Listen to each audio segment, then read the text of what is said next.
आज सीना ठोक के कहना चाहता हूं कि पूरे विश्व में यदि मुसलमान सर्वाधिक सुरक्षित कहीं है तो उस देश का नाम भारतवर्ष है, हिंदुस्तान है। किसी को नहीं बनाया दास, किसी का किया नहीं उपहास, किसी का छीना नहीं निवास, किसी को दिया नहीं त्रास। वही हम है भारत संतान, वही हम है भारत संतान।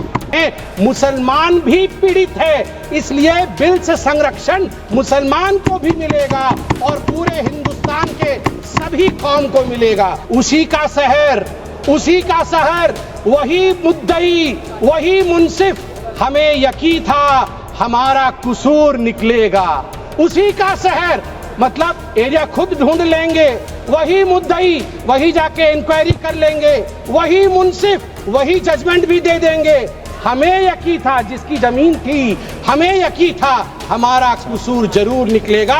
मगर सभापति महोदय, मैं धन्यवाद देना चाहूंगा आदरणीय प्रधानमंत्री श्री नरेंद्र मोदी जी का, हमारे माननीय गृह मंत्री जी का, किरण रिजिजू जी का, कि इन्होंने इस प्रकार के एक प्रावधान को यहाँ प्रस्तुत किया है जिससे देश में हम सब सुरक्षित रह सके। आज एक ऐसा दिन है जो मैं कहूंगा कि अजीब दास्तां है। प्लीज, मुझे एक तरफ बहुत खुशी की अनुभूति हो रही है कि एक ऐतिहासिक बिल के पारित होने के समय में आज लोकसभा में मौजूद हूं, और वहीं मुझे दुख की भी अनुभूति हो रही। हम सब भारत के बच्चे यहां बैठे हैं और यहां तकरार दो पक्षों के बीच इसको लेकर हो रहा है कि क्या भारत का एक पक्ष मुसलमानों के अधिकार को छीन लेगा, क्या भारत का एक पक्ष मुसलमानों को कहीं ना कहीं डरा रहा है, क्या मुसलमान आज भारत में सिमट कर रह रहा है। सभापति महोदय, मैं आज सीना ठोक के कहना चाहता हूं कि पूरे विश्व में यदि मुसलमान सर्वाधिक सुरक्षित कहीं है तो उस देश का नाम भारतवर्ष है, हिंदुस्तान है। मैं एक छोटी सी कविता पढ़ना चाहता हूं गया प्रसाद शुक्ल स्नेही जी का। किसी को नहीं बनाया दास, किसी का किया नहीं उपहास, किसी का छीना नहीं निवास, किसी को दिया नहीं त्रास। वही हम है भारत संतान, वही हम है भारत संतान। किसी का कुछ छीना नहीं है, हमेशा दिया है। जो शरणार्थी बन के आया है उसको गले से लगाया है। और केरल की बात हो रही थी, मैं धन्यवाद देता हूं केरल की भूमि को, प्रणाम और वंदन करता हूं केरल की भूमि को। वहीं से आदि शंकराचार्य जी भी आए और केरल की भूमि में कोडंगलूर तालुक के मेथला गांव में स्थित है भारतवर्ष की पहली मस्जिद चेरामल जुमा मस्जिद। और चेरा राजा चेरामल पेरुमल ने इस मस्जिद के लिए जगह स्थान दिया था। यह है भारत का कल्चर, यह है भारत माता। और इस भारत के ऊपर आप संदेह दिखा रहे हैं। क्या स्थिति है आज वक्फ को लेकर इस्लामिक देशों में? क्या वक्फ प्रॉपर्टी इस्लामिक देशों में है? मैं इस्लामिक देशों का नाम पढ़ूंगा जहां वक्फ का वजूद नहीं है। तुर्की में नहीं है, लीबिया में नहीं है, इजिप्ट में नहीं है, सूडान में नहीं है, लेबनान में नहीं है, सीरिया में नहीं है, जॉर्डन में नहीं है, तुनीसिया में नहीं है, इराक में नहीं है। भारतवर्ष में वक्फ बोर्ड है।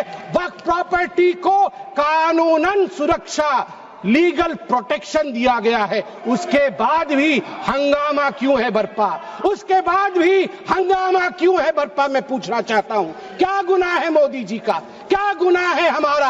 हमारा गुनाह सिर्फ इतना है कि हम सबका साथ चाहते हैं, हम आगा खानियों का साथ चाहते हैं, हाँ हम बोरा समाज का साथ चाहते हैं, हम पसमंदा समाज का जो पिछड़ा वर्ग है मुसलमान समाज में उसका साथ चाहते हैं, हाँ हम चाहते हैं महिलाओं का रिप्रेजेंटेशन और प्रतिनिधित्व हो। क्या ये गलती है? क्या मोदी जी गलती कर रहे हैं? आप बताइए। हम सबका विकास चाहते हैं, हम चाहते हैं वक्फ औलाद के अंतर्गत जब आपकी फैमिली लाइन समाप्त होती हो उस समय अगर एक बेवा हो, उस समय यदि तलाकशुदा महिला हो, उसको नजरअंदाज करते हुए किसी भी कीमत पर प्रॉपर्टी जो है वो वक्फ पे पास नहीं जानी चाहिए। ये अगर मोदी जी सुरक्षित महिला को सुरक्षा दे रहे हैं, सुनिश्चित कर रहे हैं, तो किसी को क्या दिक्कत हो रही है? मैं यहां कहना चाहता हूं, जहां तक दान, क्योंकि वक्फ का मतलब दान होता है और हर धर्म में, मेरी बहन अभी सिख धर्म के विषय में बता रही थी, मंत्री जी भी सिख धर्म के विषय में बता रहे थे, सेवा और दान इसके आधार पर सिर्फ धर्म आज देश का विदेश में जाना जाता है। हिंदू धर्म, ईसाई धर्म, सब में दान का महत्व है। आदि शंकर ने आज से हजारों वर्ष, केरल के लोग भी सुन रहे हैं, मैं कहना चाहता हूं, भज गोविंदम में दान के लिए क्या कहा था? गेयं गीता नाम सहस्त्रम ध्येयं श्रीपति नाम ध्येयं श्रीपति रूपमजस्रम नेयं सज्जन संगे चित्तं ध्येयं दीन जनाय जवित्तम। दीन जनों को, गरीबों को वित्त दान करो, ईश्वर मिलेंगे। भगवान का नाम लो, गीता का ध्यान करो, ईश्वर मिलेंगे। और वही इस्लाम में भी ज़कात, सदका और सदक़े जरिए के नाम से जिक्र किया गया है। वक्फ, जो दान की जमीन और पुण्य के लिए, परमार्थ के लिए, धर्मार्थ के लिए वक्फ बनाया गया है।